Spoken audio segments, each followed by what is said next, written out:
Hey everybody, this is Matt Sloan. Welcome to The Basement. This is my new show, which happens in my basement. I'm the co-creator of Chad Vader. I also am half of Blake Society Productions. I've been really busy lately. March and April have been very busy months, and lots has been going on. Yes, as well as grammar studies. We have been doing a lot of press and a lot of interviews. One of the interviews that we've done was for a show called Cewebrity. Here is a segment from the interview that they didn't use. Enjoy. The best advice I ever received is if you're writing comedy and it doesn't make you laugh, then it's not funny. That's the best advice I ever received. Did you get that advice from Bill? I don't know who that is. Bill. Yes, it was from Bill. See? We like the really creative stuff. People who do similar stuff like we do, you know, short series and you know, stuff that has a story and just cut this part out. One of the big exciting things that we did this past month is we once again worked with Riff Tracks. In case you don't know, Riff Tracks is Mike Nelson and Kevin Murphy and Bill Corbett from Mystery Science Theater. We did a commentary with them for Empire Strikes Back. Chad Vader was in the riffing booth, and Aaron and I got to write. Along with us, we had some help from Jason Stevens, who is a friend of ours and a brilliant comedian. Our initial writing session was taped, and here's a clip from it. The orderlies keep stealing my money.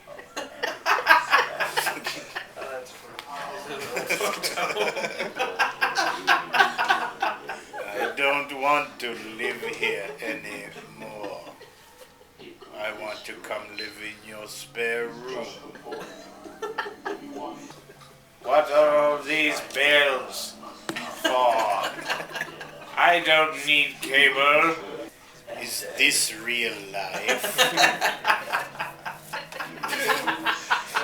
The end of March means two things. It means spring and it means my birthday. My birthday was on March 24th, and the Saturday before I had a birthday party. My beautiful wife threw me a party, which was a lot of fun, and cameras were rolling. Here is something that happened on that night that I don't like to talk about. I'm about to partake in one of my birthday gifts. It is juice, which is a malt beverage with natural flavors, caffeine, ginseng, taurine, and yellow, number 5 and 6. So, it smells like candy. I'm going to pour it here in the old mug. It's a disturbing orange flavor, or color rather. I taste flavors with my eyes. Juice! It's got a lot of, it's juice. A lot of juice! If anyone wants to witness the juice being tasted, come on in.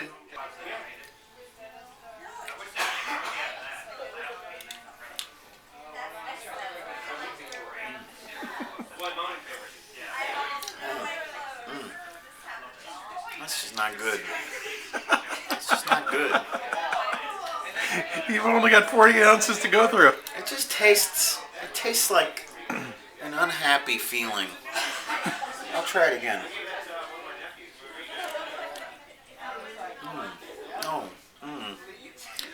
It tastes like a bad place. Ooh, juice. Spring is here, and with more on the warm spring weather, we go to My Cat Who Talks and the Ernesto Report. Hey man, I don't want to talk right now. Can't you see I'm enjoying the weather? Get out of here. Oh, didn't you hear what I said? Go away. Shoo. You don't listen to me and make me angry. I'm going to bite you. Thank you, Ernesto. That was very enlightening. March and April is usually the time when the new album releases start coming out, and so I'm starting to buy new music again, and two albums that just came out that I'm excited about I'm going to talk about right now. The first one is the Decemberists, The Hazards of Love. This is a rock opera, so I was a little trepidatious about it. I mean, I really like their music, but, you know, they do lots of long-form stuff, and some of it's just not as good as their short pop songs. So when I heard that it was a rock opera, I was kind of like, I heard a few tracks off it though, and I said, well, I'm gonna get that, and I did, and I'm not regretful of it because it's actually really good, and it's one of those albums that really grows on you the more you listen to it. And I know Pitchfork sort of didn't really give it a great review. They said the songs weren't quite all there, and the story was hard to follow, and I'm not sure I agree with that. I think the story is pretty simple, and I think the songs stand up on their own merit. You can listen to them separately or as part of the narrative as a whole. So this is out on Capitol Records, and it's very good. Second album, it's been a long time coming. It's the new album from Doom, and it's called Born Like This. The title Born Like This is a reference to a Charles Bukowski poem called Dinosauria Wee, which he samples on one of the tracks. It's been a lot of years since Doom has come out with anything, as you may or may not know. Back around like 2004, 2005, I think he released something like 6 albums in 2 years. It was ridiculously prolific. And then after that, nothing. There was one new Mad Villain track, I think, in 2007. But we haven't heard anything from Doom. And so I've been really eagerly awaiting this. And this album does not disappoint. It is really, really good.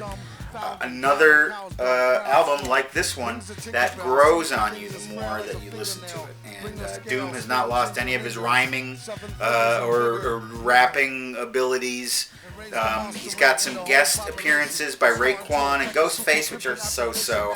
Like any Doom album and like any rap album, there's a lot of filler, let's be honest. On this one, you'll get to the point where you'll skip over track number 1, and you'll probably skip the final 2 tracks as well. But everything in the middle is just great. So Doom, Born Like This, and Decemberists, Hazards of Love, those are my 2 new albums that I'm listening to a lot right now. So I like to close the show with talking about and displaying one of my antique beer signs that are in my antique beer sign collection. This is the first show, so I figure I'll go cut right to the chase and show the jewel of my collection, the Hamm's Panoramic Rippler. There it is. You can turn it on, and will you look at that? Whenever people talk about antique beer signs, they always talk about the Hamm's Panoramic Rippler. It's one of those famous signs that either everybody has or everybody wished they had. As you can see, this one is not perfect. It's been refurbished. The frame along the outside has been ripped off and replaced with these slats of wood. Some of the paint is chipping.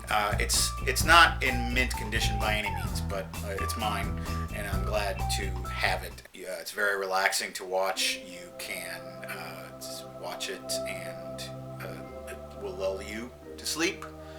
If you are smoking a cigarette during that, will fall asleep. You burn the house down, and you'll die. That's Hamm's Panorama. Good night.